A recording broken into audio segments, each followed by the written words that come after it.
ត្រូវយល់អ្វីខ្លះមុនអានសៀវភៅសាសនាគឺជាអាហារផ្លូវចិត្តរបស់មនុស្សប្រៀបដូចជានយោបាយគឺជាអាហារផ្លូវកាយរបស់ប្រជាជនក្នុងសង្គមមនុស្សខ្លះនិយាយថាខ្លួនគ្មានសាសនាទេអ្នកខ្លះទៀតមានជំនឿលើសាសនានេះឬសាសនានោះនៅលើโลกនេះគ្មាននរណាម្នាក់ដែលអាចរស់នៅបានដោយឥតមានសាសនាទេត្បិតសាសនាមានន័យថាសេចក្តីល្អក្នុងចិត្តអ្នកដែលគ្មានសេចក្តីល្អនៅក្នុងចិត្តបើទោះបីជាមានសាសនាក៏ហៅថាគ្មានដែរឲ្យតែមនុស្សបាត់បង់មនោសញ្ចេតនានៃសេចក្តីល្អហើយគឺមនុស្សនឹងខ្លាចទៅជាឆ្កែចចកចំពោះមនុស្សដូចគ្នាភ្លាមក្នុងពិភពលោកខ្ញុំអាចនិយាយបានថាចំនួនមនុស្សមានច្រើនប៉ុណ្ណាមានចំនួននិកាយសាសនាក៏មានចំនួនច្រើនយ៉ាងនោះដែរហេតុអ្វីក្នុងនាមយើងជាអ្នកអានត្រូវយល់ដឹងពីរឿងសាសនានៅក្នុងគម្ពីរបុរាណវេទនន្តៈរបស់ឥណ្ឌាដែលគម្ពីរនេះជាស្នូលនៃសាសនាបានលើកឡើងពីទំនាស់សាសនាក្នុងនាមជាសាសនិកអ្នកកាន់សាសនាថាបើព្រះពុទ្ធព្រះវិស្ណុព្រះអល់ឡោះព្រះយេស៊ូវនិងព្រះធំដែលបានបង្កើតសាសនាអង្គុយជជែកគ្នាក្នុងបន្ទប់មួយអំពីបញ្ហាសន្តិភាពគឺយើងនឹងមិនឃើញទំនាស់ទាស់តែងគ្នាឡើយប៉ុន្តែបើឲ្យមេសាសនាធំឬមេនិកាយសាសនាធំដែលជាមនុស្សមកអង្គុយជជែកគ្នាពីគោលជំនឿសាសនាគឺបុគ្គលជាមេសាសនានឹងអាចឆ្លោះទាស់តែងគ្នាប្រកាន់បកពួកចំពោះគ្នានិងបែកបាក់សាមគ្គីជាមិនខាននេះជាអរិយាប័ត្ររបស់មនុស្សជាតិ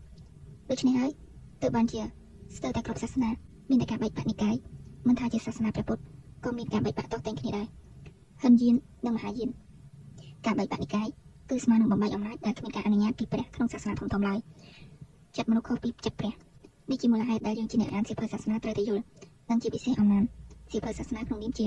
អ្នកសិក្សាស្រាវជ្រាវចង់យល់ដឹងពីសាសនាក្នុងគោលជំនឿដែលសាសនានីមួយៗប្រតិបត្តិជាទស្សនៈខ្ញុំផ្ទាល់ខ្ញុំយល់ថាគ្រប់សាសនាទាំងអស់សុទ្ធតែមានលក្ខណៈគោលជំនឿពិសេសដោយឡែកពីគ្នាចំពោះអ្នកខ្លះយល់ថាសាសនានេះល្អជាងសាសនានោះឬសាសនានោះល្អជាងសាសនានេះការយល់បែបនេះមិនខុសក៏មិនត្រឹមត្រូវដែរគ្មានសាសនាណាដែលក្តោបយកសច្ចភាពតែម្នាក់ឯងបានទេតួយ៉ាងដូចជាព្រះពុទ្ធសាសនារកឃើញច្បាប់កម្មផលច្បាប់ហេតុផលរីឯចំពោះសាសនាគ្រឹះរកឃើញច្បាប់នៃសេចក្តីស្រឡាញ់មានសាសនាជាច្រើនផ្សេងទៀតបានរកឃើញច្បាប់សច្ចភាពផ្សេងដែលមាននៅក្នុងធម្មជាតិដែលឡែកពីគ្នាច្បាប់ទាំងនេះគឺសុទ្ធតែជាសច្ចភាពដែលមានក្នុងធម្មជាតិតែសច្ចភាពក្នុងន័យនេះខ្ញុំចង់សំដៅទៅលើអ្វីមានព្រះពុទ្ធក្តីឬគ្មានព្រះពុទ្ធក្តីច្បាប់កម្មផលឬច្បាប់ហេតុផលគឺនៅតែមាននៅក្នុងធម្មជាតិមានព្រះយេស៊ូវក្តីឬគ្មានព្រះយេស៊ូវក្តីក៏ច្បាប់នៃសេចក្តីស្រឡាញ់នៅតែមាននៅក្នុងធម្មជាតិនិងដំណើរការក្នុងធម្មជាតិជាប្រក្រតីលើពីនេះមានកាលីលេក្តីឬគ្មានកាលីលេក្តីក៏ផែនដីនៅតែវិលជុំវិញព្រះអាទិត្យមានអេសាក់ញូតនក្តីឬគ្មានអេសាក់ញូតនក្តីក៏ច្បាប់ទំនេញផែនដីនៅតែមានសាសនានិងអ្នកប្រាជ្ញវិទ្យាសាស្ត្រជាច្រើនទៀតដែលបានរកឃើញមិនមែនបង្កើតច្បាប់ធម្មជាតិដែលហៅថាសច្ចភាពដែលគ្មានបុគ្គលណាម្នាក់អាចអបក្រសោបយកម្នាក់ឯងបានឡើយ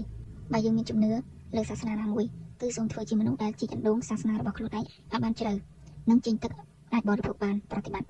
នេះមានន័យថាអ្នកខ្លះរៀនទ្រឹស្ដីសាសនាខ្លះបានតិចតួចក៏កាត់ចិត្តប្រមាថលើសាសនាដទៃនេះមានន័យថាយើងរៀនបានតិចតែចូលចិត្តប្រមាថអ្នកដែលសិក្សាបានច្រើនតែមិនប្រមាថទេរីឯអ្នកដែលប្រមាថគឺច្រើនតែបុគ្គលអវិជ្ជាក្នុងរឿងណាមួយទោះបីជាទស្សនវិទូក៏ដោយតែទស្សនវិទូណាដែលប្រមាថថាគ្មានអតិភិបរបស់ព្រះទស្សនវិទូអាល្លឺម៉ង់ Friedrich Nietzsche បានសួរទៅសម្ដេចប៉ាបក្នុងវិហារថាបើសិនជាមានព្រះជាម្ចាស់ពិតមែនសូមឲ្យព្រះរបស់អ្នកធ្វើអភិនិហាឲ្យនាឡិកានៅលើជញ្ជាំងនេះឈប់ដើរនេះជាការប្រមាថរបស់ Nietzsche ទៅលើអតិភិបរបស់ព្រះក្នុងសាសនាគ្រឹះនេះជាពិភពទស្សនវិជ្ជាដែលទស្សនវិទូខ្លះជាបុគ្គលស្ថិតក្នុងពិភពគំនិតដែលពាល់មិនដល់ពិភពចិត្តពិភពប្រលឹងក្នុងកាយនិងពិភពអរូបីខ្ញុំប្រើពាក្យអរូបីគឺចង់មានន័យថាអ្វីដែលភ្នែកមើលមិនឃើញគឺជាពិភពប្រលឹងឬពិភពចិត្តទ្រឹស្ដីពុទ្ធនិយមបកស្រាយបានល្អបំផុតស្ដីពីធាតុនាមវិញ្ញាណនិងរូបកាយពិភពវិញ្ញាណគ្មានសាសនាណាជាអ្នកបង្កើតទេតែវាជាសច្ចភាពដែលមានក្នុងធម្មជាតិខ្ញុំចាត់ទុកខ្លួនឯងជាមនុស្សម្នាក់ដែលរស់នៅជាមួយនឹងពិភពគំនិតនេះច្រើនតែខ្ញុំក៏បានដើរហួសផុតពិភពគំនិតនេះរហូតដល់ពិភពអរូបីដែរចំណេះដឹងទាំងនេះទោះបីមានអ្នកខ្លះរៀនបានខ្ពស់សញ្ញាបត្រច្រើនក៏មិនប្រកាសថានឹងបានជួបដោយផ្ទាល់ដែរអ្នកខ្លះវិញលុះដល់ស្លាប់ទៅវិញក៏គ្មានសូម្បីតែឱកាសបានពាល់សច្ចភាពដែលភ្នែកមើលមិនឃើញនេះដែរនេះជាទស្សនៈស្នូលជាមូលដ្ឋានក្នុងជំនឿសាសនាដ៏ច្រើនដែលយើងគួរមានគ្រឹះមុននឹងអានសៀវភៅសាសនាខ្លះប្រៀបដូចជាមនុស្សគំជាពង្ពួកមនុស្សឲ្យស្ថិតក្នុងជំនឿងងឹតងងុលនិងប្រើប្រាស់ទឹកតាមហេតុផលតក្កវិជ្ជានាំបញ្ញាមនុស្សស្លាប់ផងក៏មានជំនឿសម្រាប់បញ្ញាកាលណាគេនិយាយពីពាក្យថាជំនឿគឺមានន័យថាការជឿក្នុងថ្នាក់ប្រាជ្ញាជ្រាលជ្រៅខុសក្បាលឬជាភាសាអង់គ្លេសថា belief ពាក្យថា belief នេះគឺជាជំនឿដែលសំដៅទៅលើការជឿអ្វីមួយដោយយោងទៅតាមថ្នាក់ហេតុផល belief វាខុសពី touch ដែលពាក្យនេះប្រើថាពណ៌ក្នុងថ្នាក់អារម្មណ៍ឬចិត្តដែលនិយាយអំពីការពណ៌ក្នុងកម្រិតចិត្តសូមពិចារណាសម្ព័ន្ធនេះ head belief logic ខួរក្បាលតែងរស់នៅក្នុងពិភពហេតុផលឬតក្កវិជ្ជានិង heart touch trust បេះដូងតែងរស់នៅក្នុងពិភពនៃថ្នាក់ពាល់ចិត្តឬមិនស្ថិតក្នុងថ្នាក់ហេតុផលទេរឿងខ្លះវាត្រូវតែគ្មានហេតុផលទេឬរឿងខ្លះវាពិតតែមិនបញ្ជាក់តែគ្មានហេតុបញ្ជាក់ថាពិតទេចំណែករឿងខ្លះវិញវាពិតក្នុងថ្នាក់ហេតុផលតែបេះដូងមិនពាល់ឬបេះដូងមិនយល់ទេឧទាហរណ៍សេចក្តីស្រឡាញ់គ្មានហេតុផលទេអ្នកខ្លះសួរទៅមិត្តខ្លួនថាហេតុអ្វីស្រឡាញ់បុរសម្នាក់នេះត្បិតបុរសម្នាក់នេះក្រល្ងង់ហើយមិនឆ្លាតមិនស្អាតផងបើបេះដូងស្រឡាញ់ហើយត្រូវឆ្លើយយ៉ាងណានេះជាភាពខុសគ្នារវាងខួរក្បាលនិងបេះដូងបើយើងអាចយល់ពីអ្វីដែលខ្ញុំរំលឹកឡើងខាងលើគឺស្មើនឹងយល់ពីចិត្តនិងកាយប្រទេសមួយយកសាសនាណាមួយជាគោលការណ៍ឬជាសាសនារបស់រដ្ឋគឺដោយសារជាប់ទាក់ទងនឹងស្ថានភាពភូមិសាស្ត្រប្រជាសាស្ត្រនយោបាយប្រពៃណីចរិតលក្ខណៈនៃប្រជាជននិងផ្នត់គំនិតសង្គមគ្រប់សាសនាទាំងអស់មានលក្ខណៈល្អពិសេសដែលឡែកពីគ្នាអំណាចសៀវភៅសាសនាត្រូវអានដោយប្រុងប្រយ័ត្នបំផុតស្ងប់ល្អជាងសុខសុខល្អជាងទុក្ខទុក្ខផងសុខផងគឺជាជីវិតមនុស្សដែលមានធាតុព្រះក្នុងខ្លួនតិច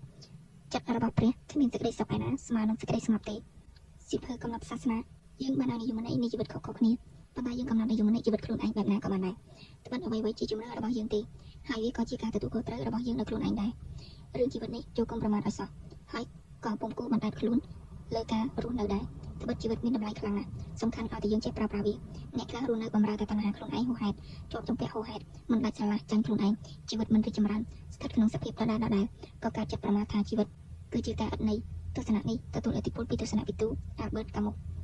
ខ្ញុំសូមរំលឹកនៅទស្សនៈមួយរបស់ Albert Camus ដែលលោកនិយាយថាបើចង់រស់នៅក្នុងជីវិតគឺត្រូវរស់ឲ្យបាន2ដង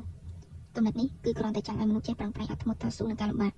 ត្បិតជីវិតពេលខ្លះប្រៀបដូចជាការស្លាប់អញ្ចឹងជីវិតមានតម្លៃហើយក៏មិនអាចបណ្តែតបណ្ដោយឲ្យជីវិតស្លាប់ដោយឥតន័យបានដែរបាក់ដួលត្រូវតែក្រោកបើស្លាប់ត្រូវប្រឹងរស់នេះជាគំនិតបើបង្ហាញនៅឧទាហរណ៍នៃការប្រកាន់យកទស្សនៈចំពោះជីវិតបើយើងយល់ថាជីវិតឥតន័យគឺយើងនឹងប្រើប្រាស់តម្លៃនៃជីវិតយ៉ាងខ្ជះខ្ជាយបំផុតយើងជាមនុស្សមានតម្លៃតែយើងច្រឡំថាខ្លួនឯងថោកទាបយើងជាអ្វីដែលយើងគិតត្បិតលទ្ធផលនៃជីវិតឬដំណើរនៃជីវិតយើងគឺវាអាស្រ័យទៅលើគំនិតនិងគុណភាពទស្សនៈដែលយើងប្រកាន់យកដាក់ខ្លួនទស្សនៈអំពីជីវិតមានច្រើនរាប់មិនអស់តែជាយើងមិនទៅសិក្សារៀនសូត្រតាមយកមកដាក់ខ្លួនតែហេតុអ្វីយើងប្រកាន់យកគំនិតរបស់ទស្សនៈវិទូ Albert Camus ដែលខ្លួនយើងប្រហែលជាយល់បានសាប៉ុណ្ណោះពីជំរឿពិតនៃទស្សនៈនេះបានហៅថាកម្មបិតគឺជាកម្មបិតហើយតែតើយើងចង់កាន់ខាងដងឬកាន់ខាងផ្លែថ្ងៃនេះយើងយល់បែបនេះយើងគិតបែបនេះវានឹងស្ដែងលទ្ធផលអនាគតដូចអ្វីដែលយើងបានគិតថ្ងៃនេះសៀវភៅក៏អញ្ចឹងដែរបើថ្ងៃនេះយើងកាន់សៀវភៅនយោបាយគឺថ្ងៃក្រោយទៅយើងនឹងមានអរិយាប័ត្របែបអ្នកនយោបាយបើយើងកាន់សៀវភៅជំនួយថ្ងៃនេះគឺថ្ងៃក្រោយទៅយើងនឹងមានចិត្តចរិតបែបពាណិជ្ជករបើថ្ងៃនេះយើងកាន់សៀវភៅទស្សនវិជ្ជាគឺថ្ងៃក្រោយទៅយើងនឹងមានចរិតបែបអ្នកទស្សនវិជ្ជាបើយើងកាន់សៀវភៅគំនិតកាន់សៀវភៅគូក្បាលគឺថ្ងៃក្រោយទៅយើងនឹងមានចរិតលក្ខណៈជាអ្នកមានទស្សនៈច្រើននិងមានគំនិតក្នុងការដោះស្រាយបញ្ហាជីវិតបានច្រើនដែរនេះជារឿងដែលខ្ញុំជូនជាគំនិតម្ដងហើយម្ដងទៀតថាតើយើងចង់បានជីវិតបែបណាចង់រស់នៅបែបណាចង់ខ្លាយទៅជាអ្វីគ្រាប់ពូជដែលយើងដាំថ្ងៃនេះវានឹងដុះលូតលាស់ធំធាត់នៅថ្ងៃក្រោយជាក់ជាមិនខានទស្សនៈដែលខ្ញុំលើកឡើងនេះវាមានលក្ខណៈស្រដៀងនឹងការសេពគប់មិត្តដែរមិត្តល្អតែងនាំយើងឲ្យរុងរឿងតែមិត្តមិនល្អតែងនាំជីវិតយើងរករាស់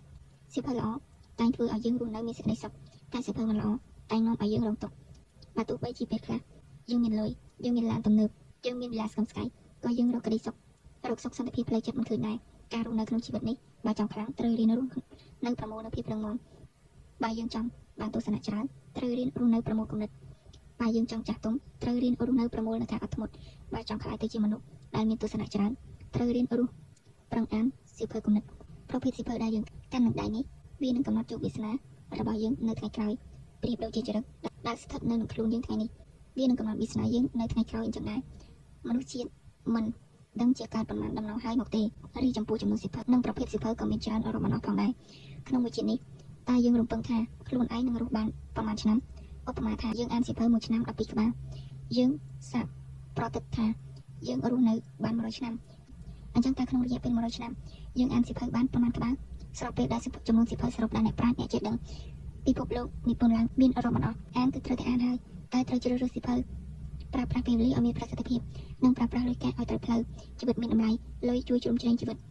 ដែលមានតម្លៃគឺស្ថិតនៅលើការប្រើប្រាស់ពេលវេលានេះឯងអ្នកឆ្លាតគេប្រើពេលវេលាយ៉ាងម៉េចប្រើពេលយ៉ាងម៉េចមុនស្លាប់ចុងក្រោយជីវិតជាជំរឿទេកុំចង់សប្បាយពេលខ្លួនក្រកុំទ្រាំរស់ទាំងត្រដរពេលដែលមានផ្លូវចេញ